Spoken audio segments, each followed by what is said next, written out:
Friends, నేను చర్చిలో ఉన్నాను. మెననైట్ బెథ్రెన్ చర్చ్ ఇది. ఓ చిన్న ఇష్యూ జరిగితే నేను నిన్నటిదాకా అవుట్ ఆఫ్ స్టేషన్ ఉండి ఇప్పుడే వచ్చిన. పోలీస్ స్టేషన్కి వెళ్ళినాము. పోలీసు వాళ్ళనైతే మంచిగా అంటే వేరే వర్గం ఏం లేదు ఇక్కడ. అసలు జరిగిన సంగతి ఏంటంటే 2023లో ఎలక్షన్స్ జరిగినాయి. ఆ ఎలక్షన్ క్రమబద్ధీకరంగా జరగలేదని చెప్పి ఏబి శామ్యుల్ గారు ఇంకా కొంతమంది కోర్టుకు వెళ్ళిండ్రు.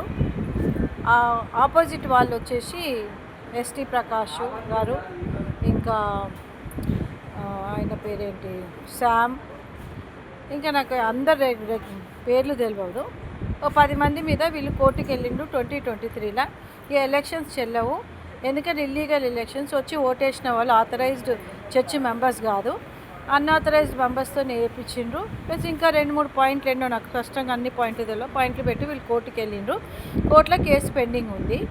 23లో ఎలక్షన్స్ అయితే 24, 25 దాకా అంటే 2 years పెట్టుకుందాం ఎలక్షన్స్ అనుకున్నారు కాబట్టి 25 దాకా elections appointed chairman ST Prakash, ఇంకా వేరే వాళ్ళు ఎవరైతే ఉన్నారో వాళ్ళందరూ కంటిన్యూ అయ్యింది. వాళ్ళందరూ కంటిన్యూ అయ్యి 25th అంటే 2025 మేబీ ఈ ఎలక్షన్ జరుపుకుందాం అనుకొని జూన్లో, ఈ లాస్ట్ జూన్లోనే, నాకు తెలియదు కరెక్ట్ డేట్, సారీ. కానీ వీళ్ళు ఏం చేసిండ్రు, ఒక 3 members ఎడాక్ కమిటీ లాగా పెట్టుకుందామని ఎస్టీ ప్రకాష్, తిమోతి, జోషువా అనే ముగ్గురిని పెట్టి వ్యవహారాలు నడిపించుకుంటా కొన్ని దినాలు గడిపిండ్రు. అప్పట్లో కూడా ఈ ఫైనాన్షియల్ మ్యాటర్స్లో చాలా ఇబ్బందిగా ఉంది. డబ్బులు బాగా ఖర్చు అయిపోతున్నాయి, ఒక్క పైసా మిగులుతలేదు. ప్లస్ ఎన్నో డౌట్స్ చాలామందికి వచ్చినాయి, వీళ్ళ ఒక చేసే పద్ధతి బాగలేదు అని. సో ఈలోపు ఒక జనరల్ బాడీ మీటింగ్ జరిగింది, అందులో నేను కూడా ఉండే. జనరల్ బాడీ మీటింగ్లో ఎస్టీ ప్రకాష్ గారు, నేను అంటనే ఉన్నా, ఆయనంతలో ఆయన సెల్ఫ్గా ఒక పేరు గిడెన్ బాబు ఆరో ఉంటాడని ఆయనే చెప్పేసి, మేము ఎలక్షన్స్కి పోట్లేము, మాకు ఎలక్షన్స్ ఇష్టం లేదు, ఇప్పట్లో ఆ లెక్కలన్నీ తేల్చాలా, లెక్కలు తేల్చినాకనే ఎలక్షన్స్ పోతాము అని చెప్పి మేము అంటుండేసరికి ఆయన సరే సరే సరే అన్నాడు. హెల్త్ బాగాలే అన్నారు, వాళ్ళ వైఫ్ దగ్గరకు వచ్చింది, ఏదేదో చేసేసి నేను డిక్లేర్ చేసేసినాము. నేను అట్లెట్లా డిక్లేర్ చేస్తారని అంటనే ఉన్నాము. వీళ్ళు కూడా ఏం కాదులే, డిక్లేర్ కాదు అన్నారు. ఇక ఆయన డిక్లేర్ చేసినట్టు, వాళ్ళ చేతులు ఎత్తినట్టు. ఎక్కడైనా ఒక పేరు డిక్లేర్ చేయాలంటే ఇద్దరు ఉంటే ఇద్దరికి సమానంగా చేతులు ఎత్తినప్పుడు కొంతమంది ఎంతమంది ఎవరికి ఎక్కువ ఎత్తితే వాళ్ళు కదా డిసైడ్ అవుతారు. అట్లా కాలేదు. సర్లే, అదేం పెద్ద లెక్కకు తీసుకోలేదు, ఎలక్షన్స్ ఏం కావులే, మాకు లెక్కలు ఇవ్వాలా అన్నట్టే అందరూ అనుకున్నారు. ఈలోపు ఇది జరిగింది. తర్వాత వీళ్ళ ఒక లీగల్ నోటీస్ ఎవరైతే ఉన్నారో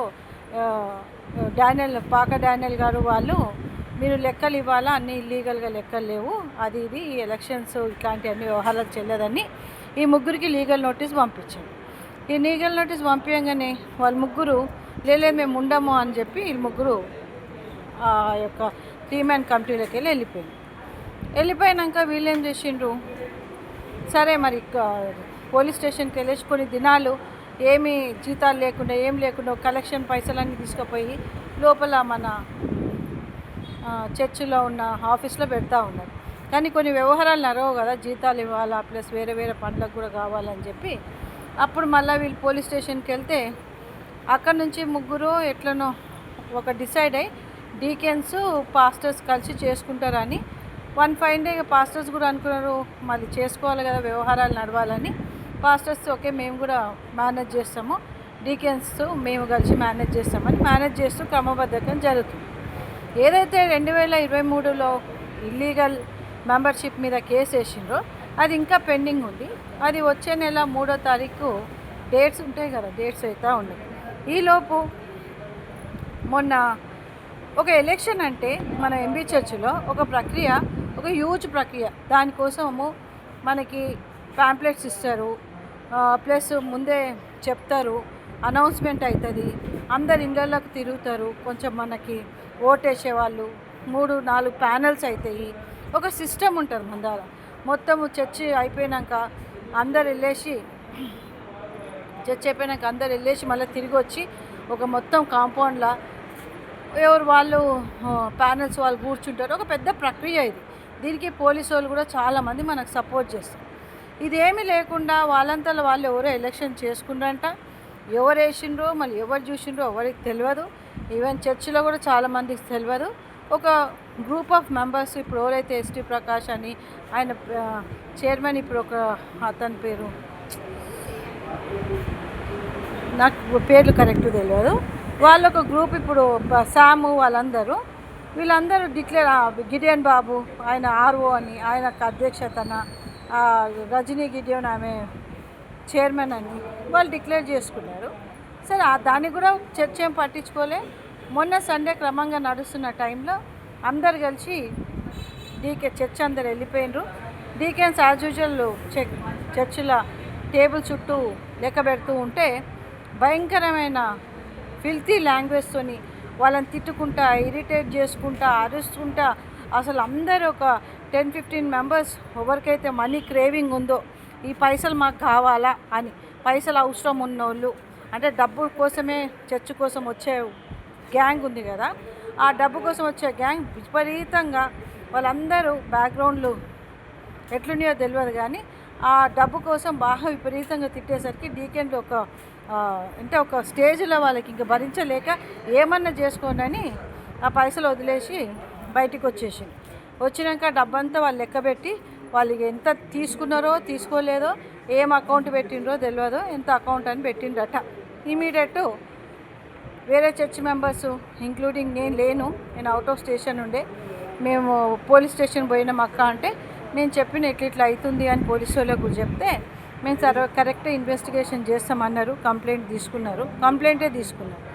ఇక ఇంత పెద్ద దౌర్జన్యం అయినా కూడా పోలీసు వాళ్ళు అవును మేము ఇన్వెస్టిగేషన్ చేస్తున్నామని ఈరోజు ఏమంటుండ్రంటే, ఎలక్షన్ ఏదైతే వాళ్ళు చేసుకున్నారో అది కరెక్టే, వాళ్ళు ఎలక్షన్ కరెక్ట్గా చేసుకున్నారు కాబట్టి వాళ్ళే ఆథరైజేషన్ అంటే, మేమన్నాం ఇప్పుడు చర్చ్ మెంబర్స్ చెప్పండి, ఎవరైనా ఎలక్షన్లో ఇన్వాల్వ్ అయిన వాళ్ళు ఉన్నారా, ఎంతమంది ఇన్వాల్వ్ అయిన ఉన్నారు, ఎంతమందికి ఎలక్షన్ అవుతుందని తెలుసు, ఎంతమంది పాల్గొన్నారు, ఇది ప్రతి ఒక్కరికి తెలియాలి కదా ఎలక్షన్స్ అంటే.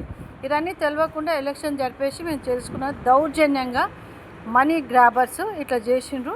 అయితే ఇవాళ కంప్లైంట్ ఇచ్చి ప్రాసెస్లు ఉండగానే ఇంకా వాళ్ళ చేతులలో పైసలు లేవు కదా, ఇవాళ ఆఫీసు ఇరగొట్టేసి దౌర్జన్యంగా ఆ పోలీసు వాళ్ళని ఏదో ఇక్కడ గొడవ అవుతుందని చెప్పి 2 కానిస్టేబుల్ అని పిలిపించి ఇల్లీగల్గా ఇచ్చే వాళ్ళు రాగానే వాళ్ళతోని మీ ఎస్ఐకి చెప్పేసినాము, మేము తాళం ఓపెన్ చేస్తున్నామని తాళం ఓపెన్ చేసి, ఎందుకంటే ఆ రూమ్లో కొంచెం డబ్బు ఉందంట.